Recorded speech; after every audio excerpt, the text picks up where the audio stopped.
Hello everybody, and thank you for joining us here at the Loveland Living Planet Aquarium.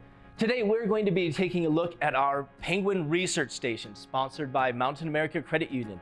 Join us as we look at these fantastic birds and what it takes to care for them.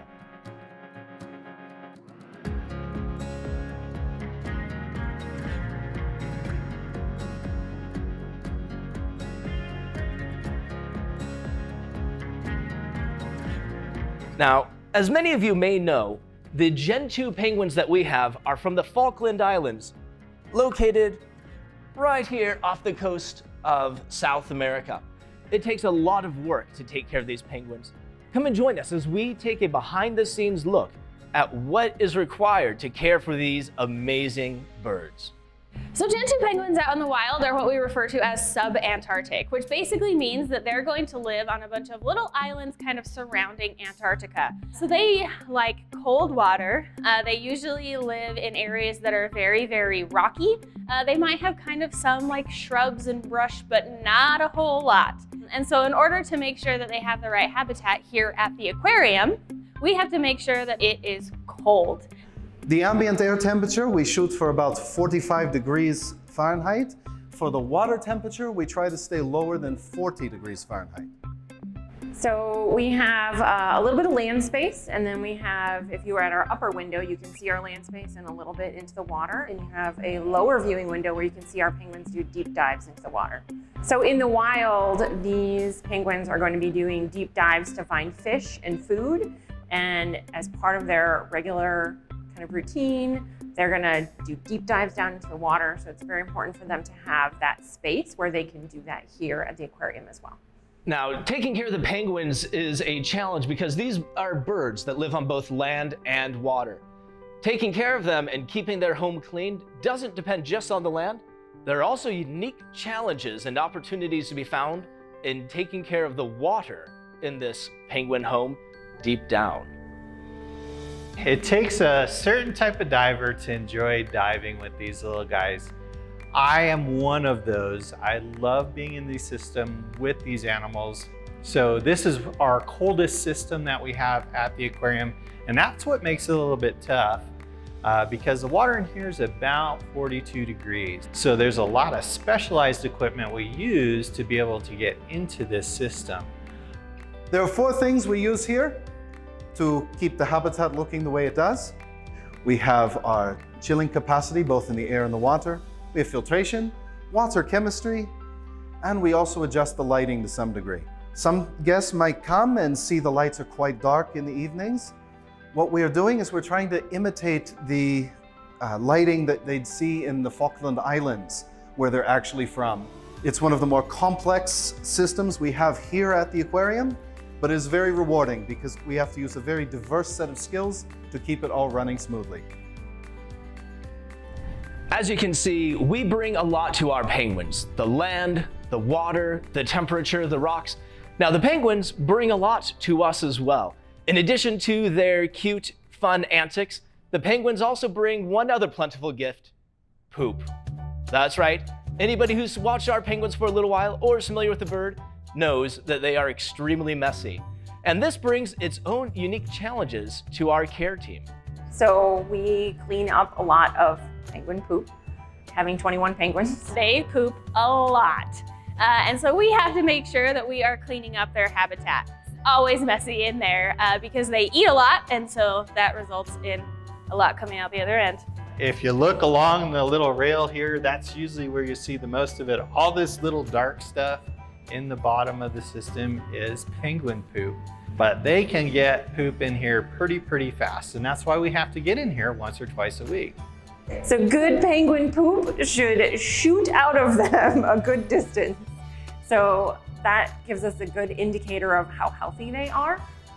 So if the poop is shooting out of them, they are good, healthy animals. Working and caring for penguins is more than just making sure that they have enough food and that the temperature and land are right.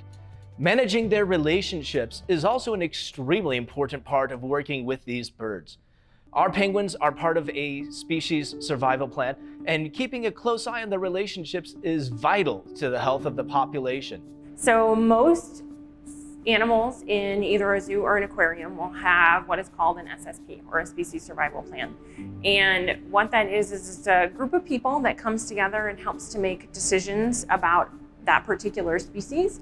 Includes things about who should breed, animals should move, when they should move, how they should be maintained in habitats. And so it's kind of a group of people, including some very smart people, population geneticists, and we look at inbreeding factors, so how related two individuals are. So the whole purpose behind a population geneticist is to help us make sure that we reduce inbreeding as much as possible.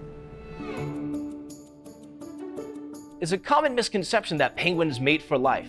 We've seen that there are some couples that stay together for a long time, but there also is variance within their relationships. When we've had our very first round of chicks here at the aquarium, we had kind of a strange anomaly. So we had more females than we had males, and our one single female laid a fertile egg, which is a little bit weird. We obviously had no idea who the father was.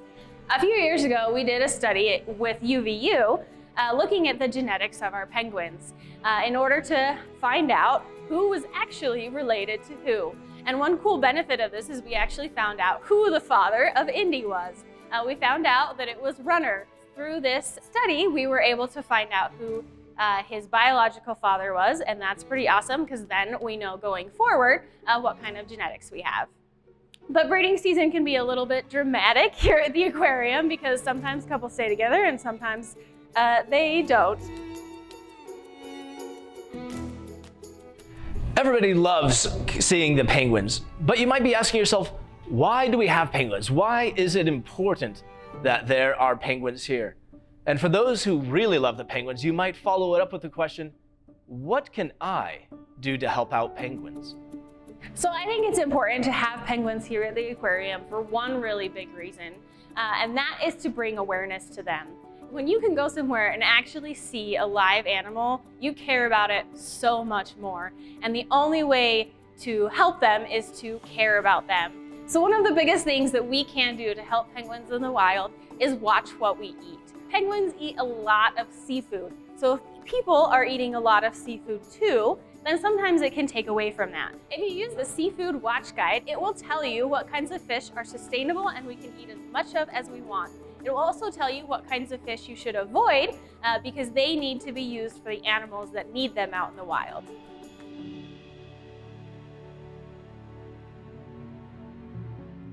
Thank you for joining us. We hope that you have learned something new about these penguins that you may not have known before. What it takes to care for them on the land and in the water. That the penguin is an extraordinarily messy bird. There are many different reasons why people love penguins. From watching them swim to watching them walk, penguins are beloved birds by all. One thing that we can all agree though is that we want to keep penguins on our planet. If you would love to help support these birds, you can do it through many different actions. One of the simplest being visiting them here at the Loveland Living Planet Aquarium. Your visit helps contribute to our conservation of these birds and many others. And if you watch them long enough, you too can see a penguin poop live in action. Thank you once again for joining us, and we appreciate all of your support and look forward to you joining us next time.